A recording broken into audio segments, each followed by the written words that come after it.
Well, good evening, everyone, and welcome to Candid Conversations. This is Tia Taylor, Reverend Tia Taylor, and I'm coming to you on behalf of I am the co-chair for Michigan Coalition for Human Rights.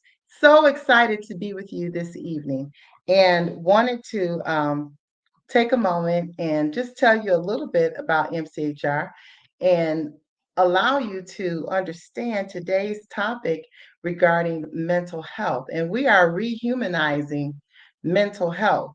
And I hope that people understand some of the issues that surround mental health that we're going to be discussing today. And those issues are stigmatism and discrimination, um, healthcare disparities. We're going to talk about that today. We're going to talk about criminalization of mental health and how how that impacts our society and what does that mean for people in prison who are incarcerated and most likely wrongfully incarcerated. Um, we're going to talk about the trauma and adversity, ethical concerns in treatment, and cultural competency. Also, we will be discussing, I have cheat notes, cheat sheets, trauma. Um, we're going to talk about workplace mental health, cultural competency, access to affordable treatment, and the social determinants of mental health. We'll be touching on these things, and we do have special guests today. So before I go into a little bit more about MCHR, we're going to bring on our guests that will talk about some of these disparities, the work that they do regarding mental health. They are in the community and they will tell you a little bit about themselves and what they do. And the first we have Lourdes. Welcome. How are you? Wonderful. Thank you so much for having me. It's great seeing you. Oh, I'm so glad to see you tonight. I I'm excited to hear about what you do. Can you tell us a little bit, give our viewers a little bit of information about you? Lourdes is a member of our board, or board member for MCHR. And Lourdes, you've been with us for how long now? Oh, I would say for the pandemic around 2019, I think I came on board. Kim Redigan invited me, and I was thrilled to be able to join and participate. Oh, that's beautiful. You know what? We've got to, I'm hoping maybe I can get a little bit of Kim's time on here. Yeah, If that would be wonderful. Can yeah, you that give would us be. a little background about who you are and what you do in the community? Well, I was born and raised. I was born in Highland Park and raised in Southwest Detroit. My father has a really funny history, which is way too long to really get into here, but he was born in Texas, but his father didn't register him, so he didn't have a birth certificate. Took him back to Mexico, no Mexican or American birth certificate. So that took him on quite a journey.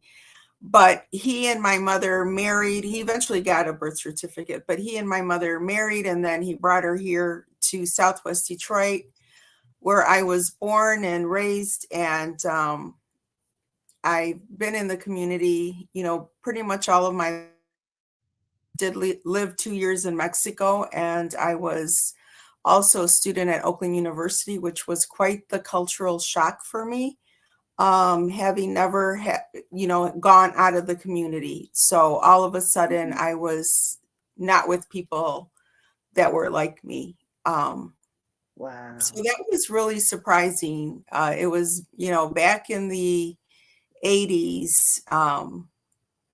And so it was very isolating. And I think that's another issue. We can have another discussion about academics, maybe another time. But so I realized that I needed to be in my community.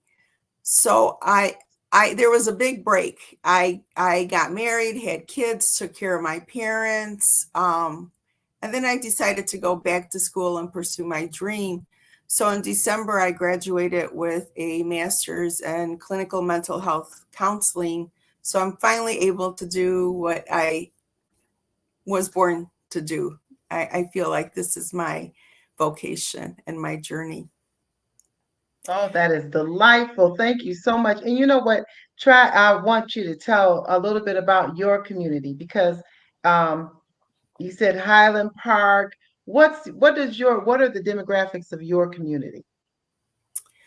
The community is really changing. It when I was coming up, it was like the United Nations. We were all first generation, but we all came from our parents came from different countries. We had Greek, Italian, Puerto Rican, Cuban, Polish, Maltese, Lithuanian. It was a really diverse community. And I think that really opened up my mind to that there are other people that we have a lot of similarities, and the differences aren't that major. And it Yeah. helped that I And went to so a your school that background, your parents were from where? they were from Mexico. From Mexico. Okay. Hmm. And when my Hmm. father first came here, he was 19. When he came back as a 19-year-old, he worked in the fields in California. And then a cousin went to visit him in California. He had this brand new shiny car. And he said, "Cousin, where did you get that beautiful car?" And he said, "Oh, you can go up north and work in the factories and make a lot of money. And you can buy a car like this." He said, "I have to warn you, though, the winters are brutal." Well, being a 19-year-old, never experiencing snow, he's like, "Yeah, I can handle it." And next thing you know, he's living in Detroit and working at Great Lakes Steel, where he worked for 40 years. Oh, wow. Wonderful, Hmm. wonderful. So you are So counseling in Southwest Detroit area? yes, the community when it was, very diverse, and then it started to change into more of a Mexican American and Puerto Rican community, and now we're getting a lot of people who are coming in who have struggles in their own countries, especially Central America, and they're coming in from, Guatemala, Venezuela, from South America, from El Salvador. Um, various countries. So we're becoming more diversified, but still we're very much the same. So my focus is really working with communities who have generational trauma, who have who have faced a lot of racism in their journeys to come here, dealing with the system, and just helping them process some of their trauma. Yeah. Beautiful. Thank you so much. And thank you for all the work that you do. Really appreciate what you do in the community and with the board. And I want to take a moment so that we can meet and listen to and our award winner for 20, was that 2024? Did we do that or 2023, wasn't it? Oh, that was 2023. Alexander. Right around the Yeah, it end. was. The time goes by so fast. Yes. Our Youth Activist Award went to Alexandria Hughes. Alexandria, tell us, you do a lot in the community. Tell us about what you do. Introduce yourself to our viewers. Yes, my name is Alexandria Hughes. I define myself as a mental health and human rights activist, and reasons being I will get to. But in the community, I do a lot of work around criminal justice, harm reduction, mental health. And I focus on those things because how I've seen it impact family members, how I've seen specifically the legal system, how that can cause mental trauma, and how, we don't seem to have the tools to respond to it when that trauma does happen. I try to be proactive instead of reactive because of the experiences I've had, and I found that civil rights is only a portion of what we need to be fully free and to get past just surviving in this community. So that's why I define myself as a human rights activist, because that includes the full scope of everything. Some of my recent work has been with Michigan Liberation's Care Not Criminalization team. And there we've been helping community members develop their leadership skills, particularly those impacted by mental health disabilities, those who are Black and Brown and formerly incarcerated, and giving them the power to be able to, what I like to call, fight back against, some of the lack of resources we have in the community. And sometimes that's based on income, right? Other things I've done is with organizations like Ab Corker Foundation for Mental Health, and it promotes a recreational, physical health way of combating mental health issues. And for example, the founder, Adele Corker, someone who has experienced depression and found through physical fitness that he was able to overcome that. So a lot of my work has been with those, and then I pop here and there through different ones to provide education tools on things like the definition of abolition and what that means, just trying to help younger folk be able to live the life they truly want to live. And that's what I did. I stepped out my door and said, I'm done taking what's coming at me. I'm done accepting these things. Went to my city council office and demanded some answers. And I help young people do that. And I'm glad to. I would say awesome. I guess too, I should add, currently now though, my work is a lot around the educational realm, specifically on the cash bail system, being that, there's a pledge going around to end cash bail in Michigan, similar to Illinois, yes, how they did it.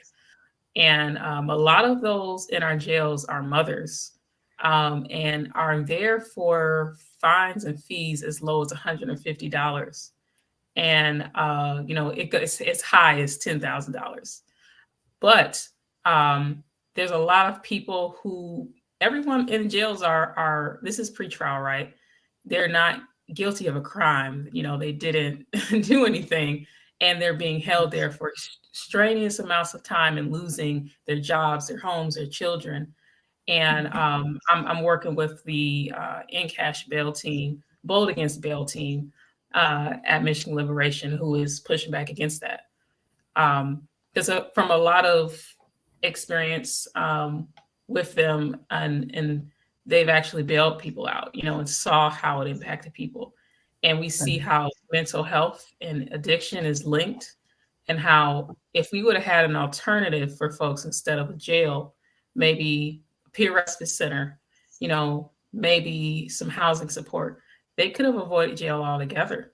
So that's where I fit in to all this right now.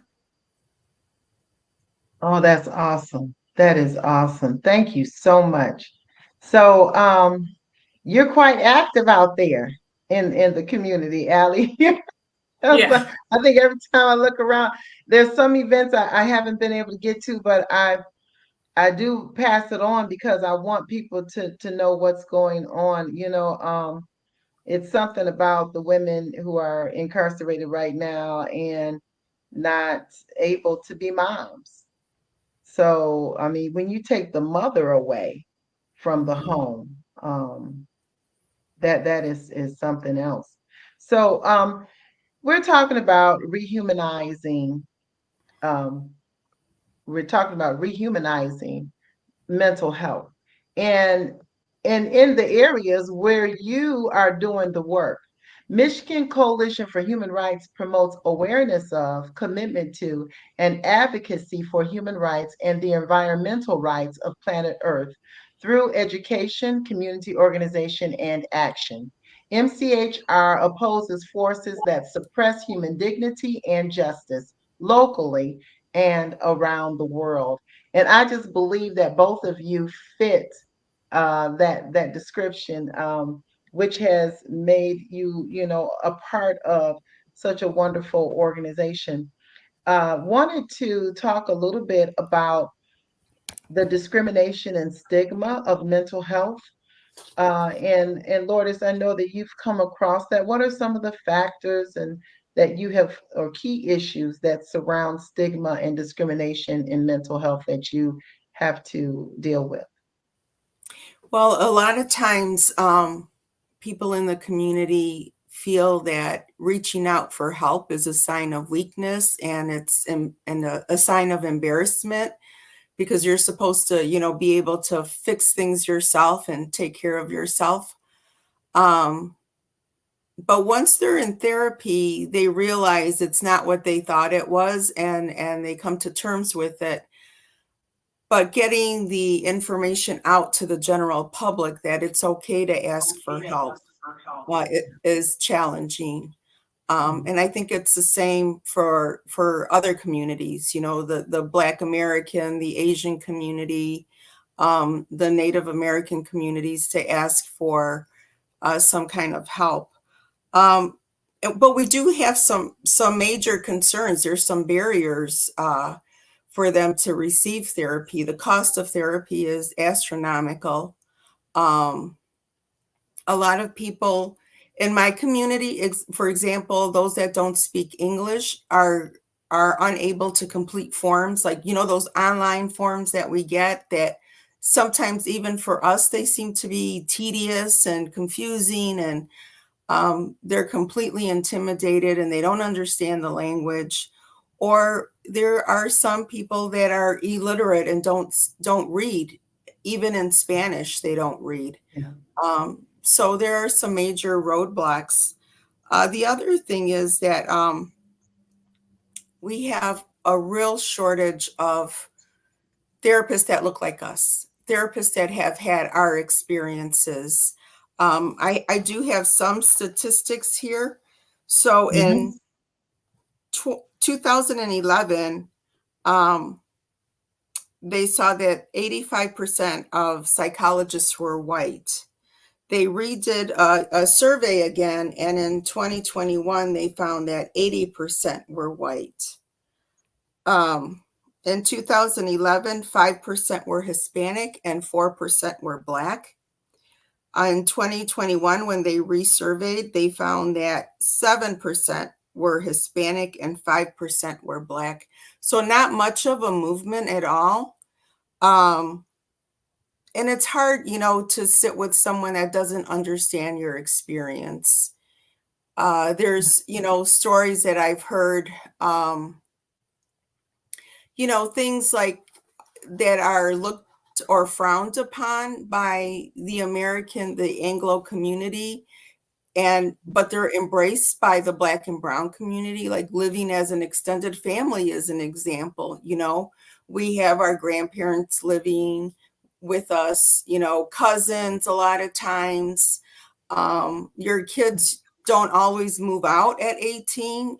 Like, what's the goal in American society? That your child should be independent and on its own at that early age, where our communities don't look at it like that. We're bonded, we're a collective community. We're not individualistic. So that's something that is a disconnect with a therapist that isn't familiar with our culture. So, Lourdes, that's really important that you bring that up, because that will tell how a therapist will communicate with a family. When you talk about family dynamics, and are the dynamics of the family, is that therapist going off of their own dynamics, their own perspective of family dynamics, or is it what is within that culture? That's very important. And I'm glad that you said that, because we do. I think that the majority, and I don't want to say everybody. I know I've heard, and it made me cringe It did make me cringe, I'm just gonna say. Mhm. I was talking to someone not long ago, a couple of days ago, and I was and they said they were talking and I was listening. It was family members. And one of and he was not direct family. So um he said that, people are living together more now. Mhm. And to me, the economy is really saying, uh, plant your garden, eat your fruits and vegetables that you grow, love one another, stay together, help one another, you Mhm. know. And this person said, "Oh no, everybody should be on their own." Who told us that? Where did that come from? Yeah. Mm. And it's pathologizing our family unit as, as what they're doing. Yeah, yeah, yeah. Yeah, Alexandria, what?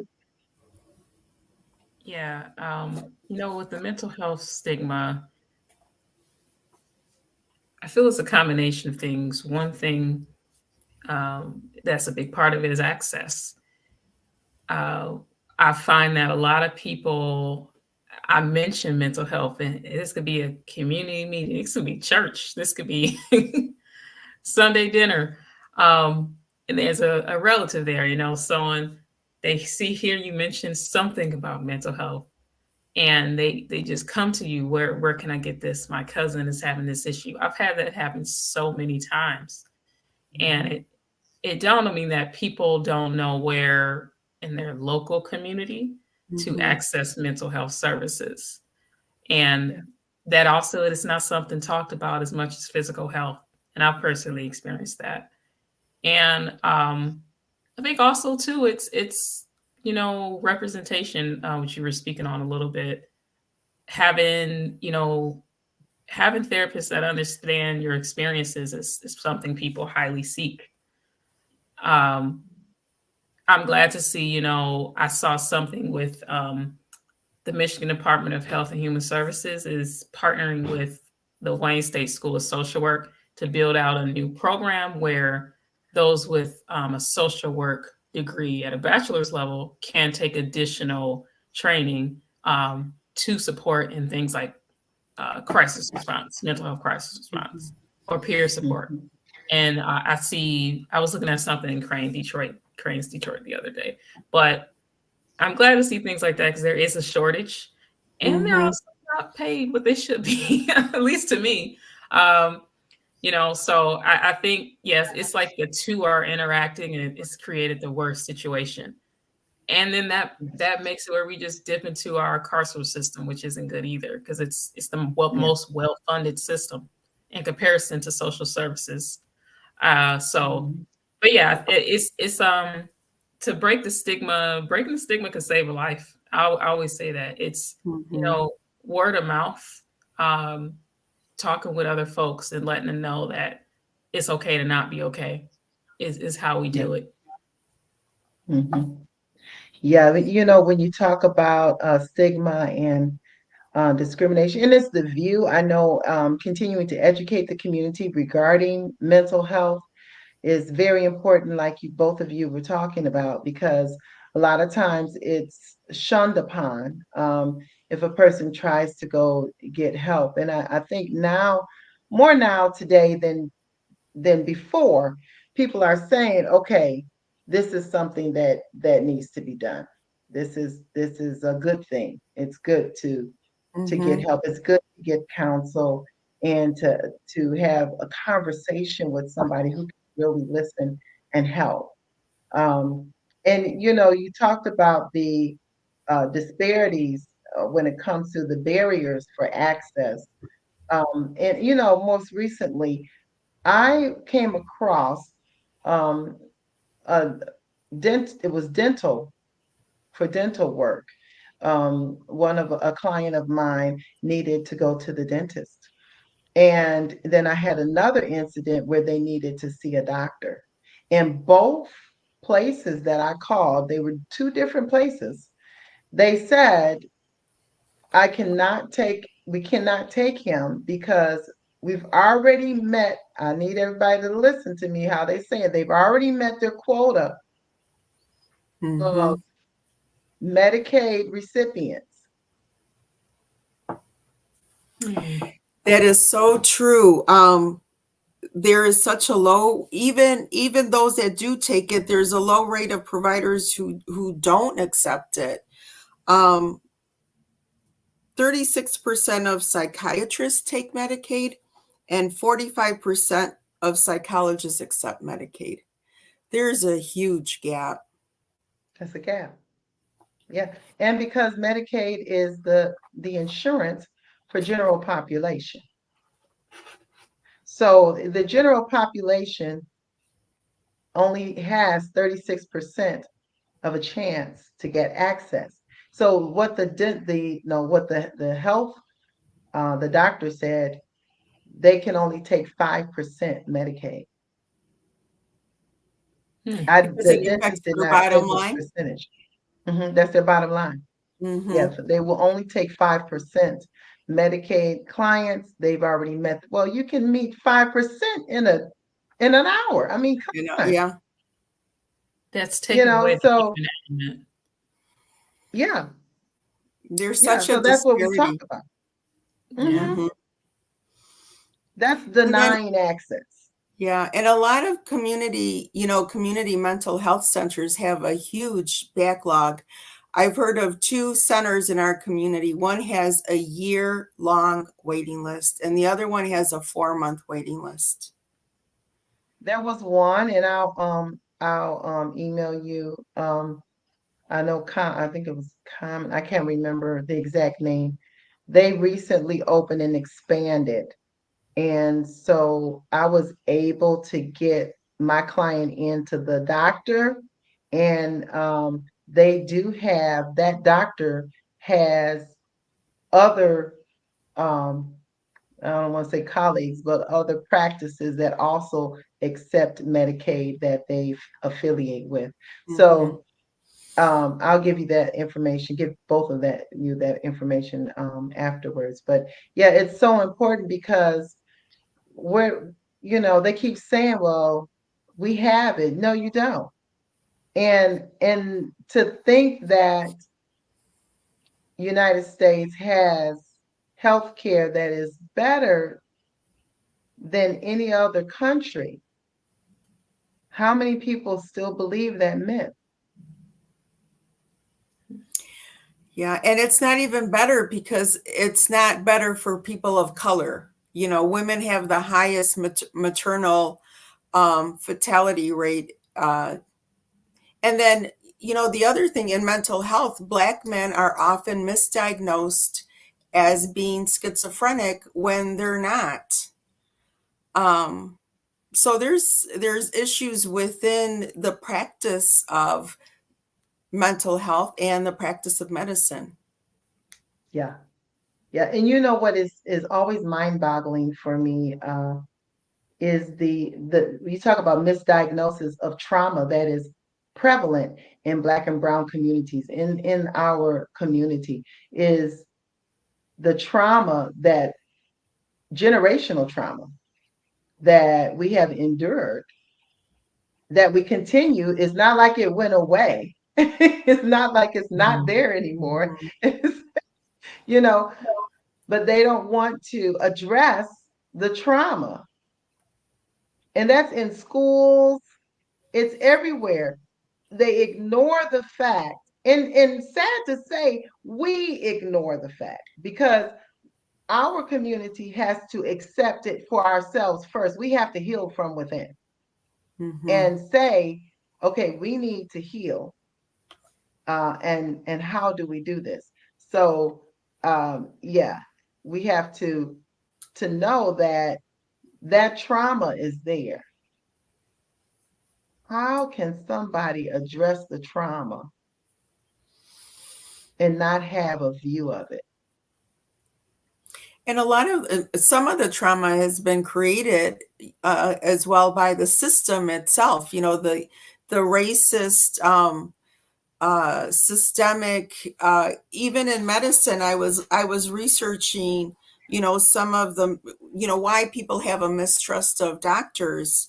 And it goes back to what they did to women, Black women who were slaves. They had a statue up to for a gynecologist. I think his name was Marion Sims in the 1840s, who did a lot of cruel experiments on Black women. But in the South, they were honoring him. They finally took the statue down, but we have just made it explode. They should have just exactly, set it and a lot of afire. sterilization of women of color. Yeah. I came across, Mexican women, Puerto Rican women, Black women, indigenous women. The rates of sterilization is mind-blowing, And I also found that the same doctor that did the Tuskegee syphilis experiment was at the same time doing a very similar or the same experiment in Guatemala. No, girl.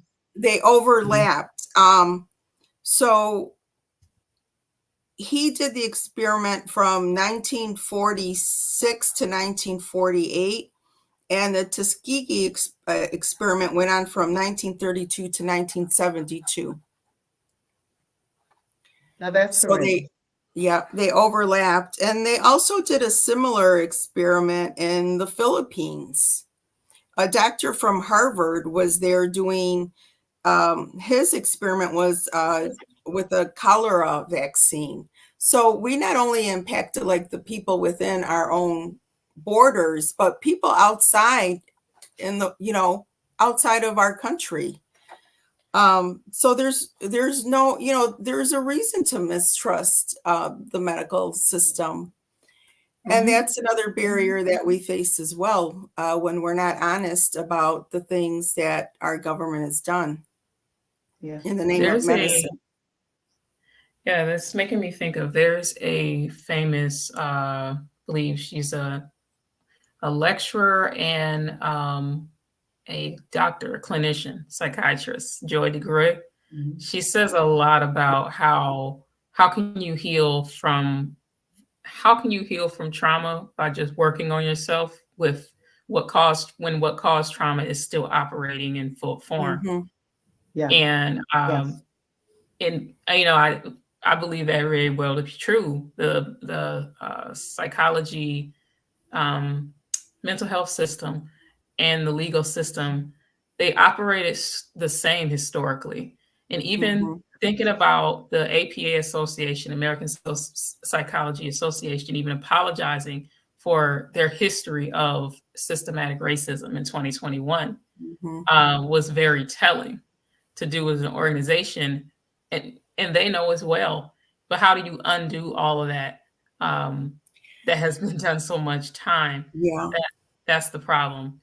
And just also too, with thinking about like who's impacted versus who's not.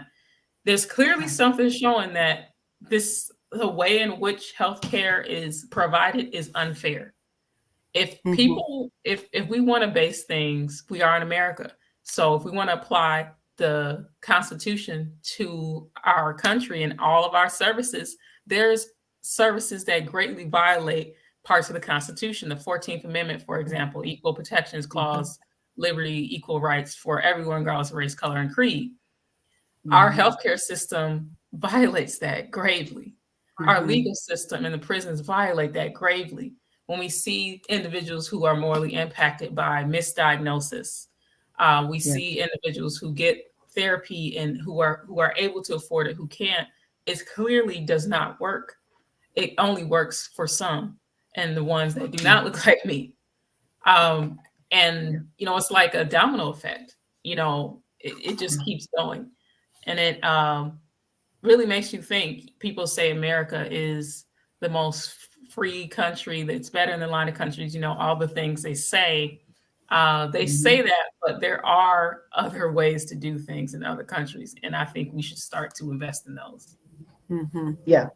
Yeah, we don't take a lot of time to see, like you said, to really look and investigate other forms of of socialization of and I don't even like using that word, but of really looking into the community, other means of answers and interventions that help a community to thrive. You know, we don't look to other countries to see what else they're doing. Now they'll look to us and then they go back and they look at others too. And I mean, even if you look at our topic, mental health, and what about the criminalization of mental health? Hmm. How does that affect us when you talk about who is behind bars, they're in prison, and how many of those people have had a traumatic experience, are dealing with trauma, have maybe an undiagnosed illness, you know? Um, Go ahead, Lourdes. I was going to say, being in jail is traumatic in itself. And then you have a person who's vulnerable, that only exacerbates the problem that he had to begin with. He's being punished for a condition that he has that's no fault of his own. Right, right, And like, could right. we think like what imagine like folks like Khalif Browder, who was thrown into jail, went through immense mental trauma, as well as Sandra Bland. These are Yeah. jails. There's a million of those folks. Mm-hmm. Mhm, mhm, And they mhm. lost their lives because they were put in the wrong situation they never should have been in. Mm-hmm. Yeah, yeah, yeah. And who was that recently? What was it, 5 years in the county, in Wayne County? Five Oh my years. gosh. Not even, and their trial, their charges were dismissed. 5 years. But all that I mean, trauma that they experienced, and I think about, I don't know if you heard about the Goon Squad in, I don't know what state they were in. Was it South Carolina or I can't remember, but there were several police officers who sole purpose was to terrorize Black men. yeah, yeah. There's a study that says the sixth leading cause of death for Black men is police violence. Um, Why? there's also, I believe it's the American Association of Psychology. Um, I'm drawing a blank on the name, but Mhm, they talk about how non-police crisis response is how that is the way forward, and they provide why. They even show how it's even more cost affordable. If people want yeah, to just be about economics, that was even an argument for why we should, in yeah. comparison to the legal system. But moreover, why we should move towards a mental health crisis response that solely consists of healthcare providers. They have the skill. They were built to do that. That is the Mhm, foundation fundamentals that they come from. yeah, yeah. And So do moving you towards think, that versus our jails, which is really why like I'm involved in the campaign to end cash bail, because that money that is in our jails could go into peer respite centers, which is a diversion tool that prevents people from going to jails and being hospitalized, forced into hospitalization, on mental holds and things like that, or just it mhm, prevents you from having that situation.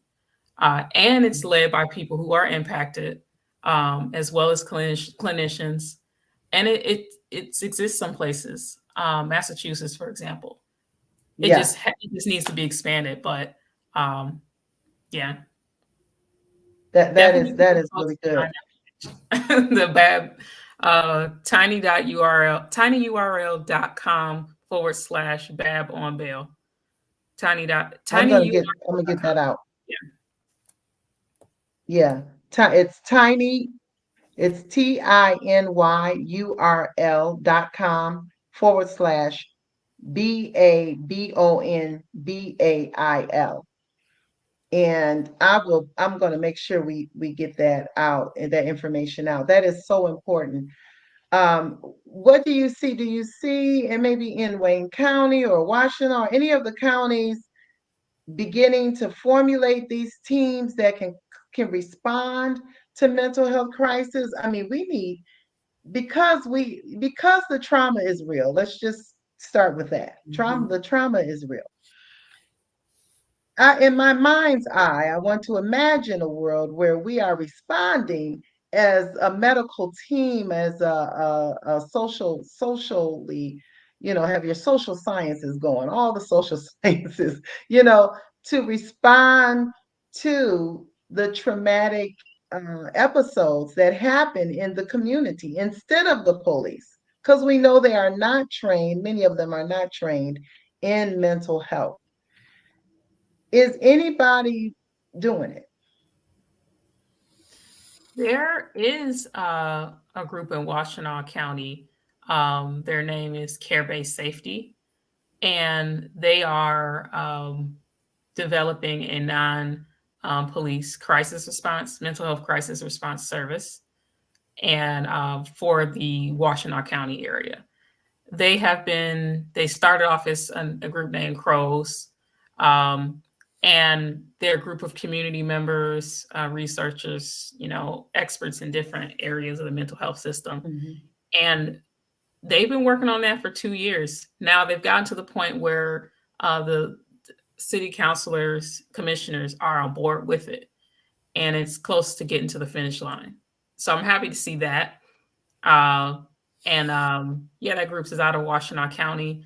I know Oakland County, I wouldn't say they're under the CMH services.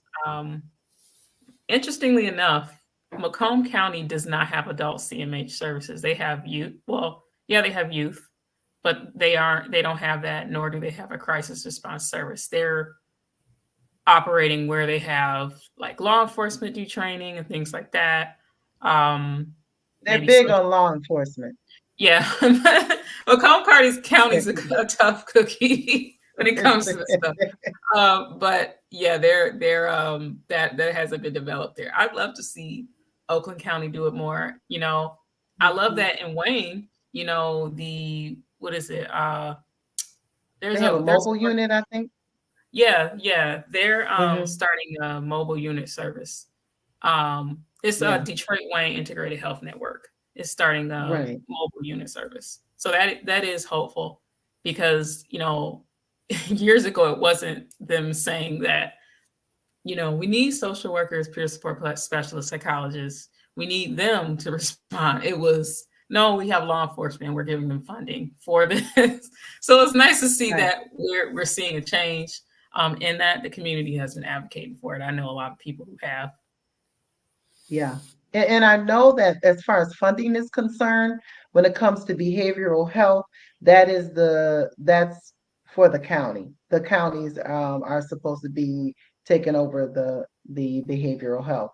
So I'm just wondering, at looking at that, I don't know why there's not more coming out of Macomb. I did see some of the changes through Wayne County. I know Oakland, what is it? Oakland County, what is it? Oakland Community Network is supposed to be also doing some things also, but I have not seen their mobile unit in Oakland County. I think that people need to be aware that there are possibilities for help. There are not enough. And when you talk about community mental health, you look at social services. I went down personally to speak with a representative in Pontiac, and you can't really get a person that's going to work with you regarding one client. Not anymore. They're assigned and they're working out of the office. But from my understanding, even at that level, for the Department of Human Services, there's not enough. There's not enough workers, Mm-hmm. you know. Um, I walked in and security guards handed me the paperwork I needed to fill out for a client that I was trying to help. When at one point, I used to be able to walk into the Department of Social Services, get the assistance I needed, maybe fill that paperwork and get it right back to somebody that day. And it's not set up like that anymore. And this is after the pandemic. So Yeah. what you guys are talking about is just so real. Um, Wanted to talk about maybe we talked a little bit about the ethical concerns um, and the mistreatment, and even when it comes to like psychiatric medicines. I have recently had a couple of clients who, because they were of African descent or had melanin, they have some medicines that are adverse to people with a lot of melanin in their body, Mhm. and people don't know that. And what I'll say is, um, they they know, but they don't research. The doctors don't research enough of the medications to make sure that it's okay for people of color. Yeah, I think it goes way back to the pharmaceutical companies when they're testing these medications. It seems like their baseline is a person who is white. They don't take into consideration people who are, black and brown when they do their studies. And Yeah, so when they give the results, it's just for a one population. yeah, Mm-hmm. yeah, Mm-hmm. yeah, So I think there's a need for us to be more vocal about that and demand changes. yeah, yeah. Absolutely. And just in response to something you said earlier, Tia, about how it is after the pandemic and how it used to be, I encourage everybody to look into where the American Rescue Plan funds are going in their city and in their county. Mm, There should be a portion of that Mm. going to social services. And not only that, the American Rescue Plan funds, there's like a date by when they should be used by, and the funds should be designated to a certain spot. That's 2026. So there's still plenty of time. Um, and I've seen counties that have not moved on the funds. I've done the research. Specifically Macomb County, I've seen that information with. So I highly encourage that, because there's supposed to be a level of transparency among elected officials with community, seeing that we pay taxes and everything for the community we live in, and there is not, from my experience. So I just wanted to wow. encourage that. Also wanted to say it wasn't the American Psychology Association, it was American Public Health Association. They declared police violence a public health issue that is in need Mm, of public health solutions. That was in 2021. Um, Mhm. One they named was the non-police crisis response.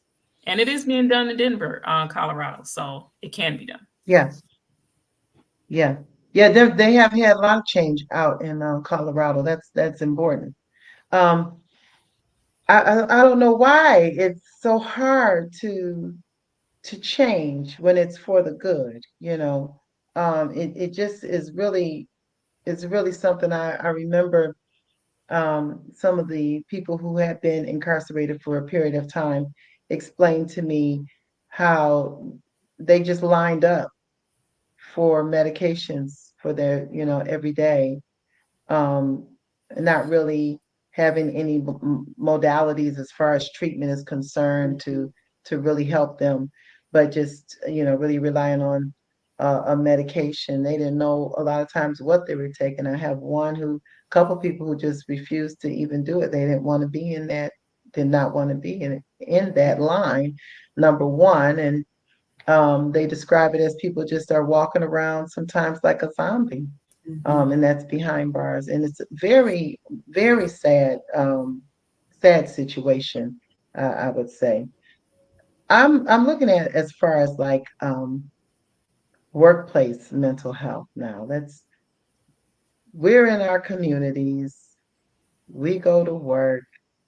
One of the things I look at, because I work with a lot of caregivers, and it's making sure they're impacted too. Because when you work and you're in the general population and you're working with the general population that you live in, that you live among, and then not having your own mental health needs met,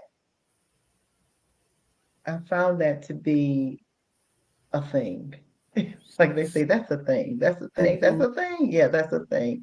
Um, and a thing among people who are caregivers. And when you look at caregivers, a lot of times you do see, I'm just going to speak for myself, a lot of people of color who are in the caregiving business. And that's not I mean, it's looked upon, I don't want to say it's looked upon. I want to say that sometimes it's not compensated to where it should be, you know. It's But true. how do what do you tell the people um, as far as at work, mental health? Hmm. When you talk about mental health in the workplace, what are some of the things that you've seen? Well, uh, for me, I remember working as a behavioral health therapist at an organization where there was home health aides, behavior therapists, all the way to uh, clinicians and social workers, etc. Um, a lot of restlessness. I saw a lot of people tired. And for me, I always wondered why there wasn't free services within the organizations for folks. Um, Support is not just financial, support is also having mental health resources, healthcare resources, transportation. It's a variation of things so you can function and feel great about what you do. And that's something I saw often. These are the essential workers. They're so needed for everything. Yeah. Um, Hmm. yeah. Yeah. Yeah, I see burnout, especially amongst therapists and psychiatrists. It's so hard to find psychiatrists. Even for my own clients, I can't find those that take Medicaid. I can't find those that speak other languages or are familiar even with the American culture sometimes. So they're so overworked that people end up leaving the field because they become so burned Mm. out. Yeah. Yeah. Yeah. And that's true. So I want to encourage both of you to definitely self-care because you're out here and, and you're not only working in your field, but you are both activists also out in your community. Your whole life is about it screams activism because you are serving. And so as you serve the people in this beautiful general population, they call it general population, we call it home because this is people, this is our people. As you serve them, just know that serve yourself too. In fact, serve yourself first. Sometimes it's just making sure you get that beautiful cup of hot cocoa or coffee or something that can help you make it through the day, or do some deep breathing. What are some of the things you do, Alexandria, to Oh my God. self-care? I Yeah. meditate. I meditate 3 times a week, um, journal once a week, and I love to paint. That's my thing. I love to paint. Um, a big part for me is loved ones also. Uh, Yeah.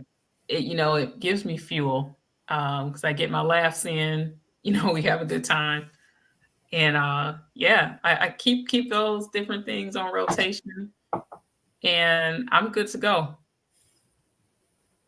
Oh, that's good. I love it. I love it. What about you, Lourdes? What do you do to kind of keep Um, your own well, mental health good?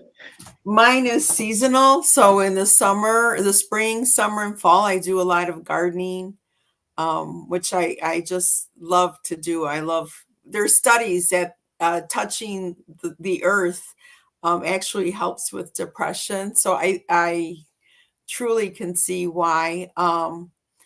I love spending time with my family, going on walks. Walks are essential. I really feel um, a reduction in stress when I do it. And Yeah. sometimes I continue working though because I'll listen to podcasts on mental health. And other times I listen to music or I just listen to positive stories that helps me to um, but it's really connecting too with friends and family. Hmm. Hmm. The Beautiful. laughter, like Alexandria said, it's essential.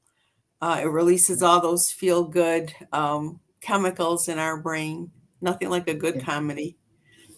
Yes. That's right. Yeah. I try to spend a lot of time laughing, deep breathing. Yeah, I do Mhm. meditation. It's so necessary. In order to keep my own mind, because there are a lot of things going on in this world, and there are a lot of things that can frighten people if we allow it. If we keep looking at it, it can be scary. It can seem scary. So I found, like you guys both have said, that empowerment coming from within, being still, laughing a lot, loving on all of my family. Yeah, it's so important. It's so good. It's so good. I appreciate both of you taking our time today with Michigan Coalition for Human Rights. We are definitely happy to have you guys in our life on so many different levels, and excited about what you all are doing in the community. We support you. And that's what we do at MCHR. We support everybody who is active.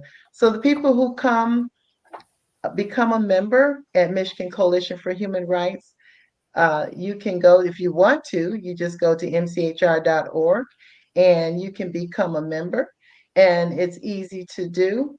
And I'm telling you that if you are active in the community, MCHR is not a corporation or organization that is about themselves. We definitely support the leaders that support us. We are behind you 100%, and we want you to continue to do well. We love you both and hope to see you soon. We'll talk to you soon. Have a wonderful evening, and thank you so much for joining us tonight. Thank you. We Bye. enjoyed it. All right. Okay, Bye. great. Bye bye.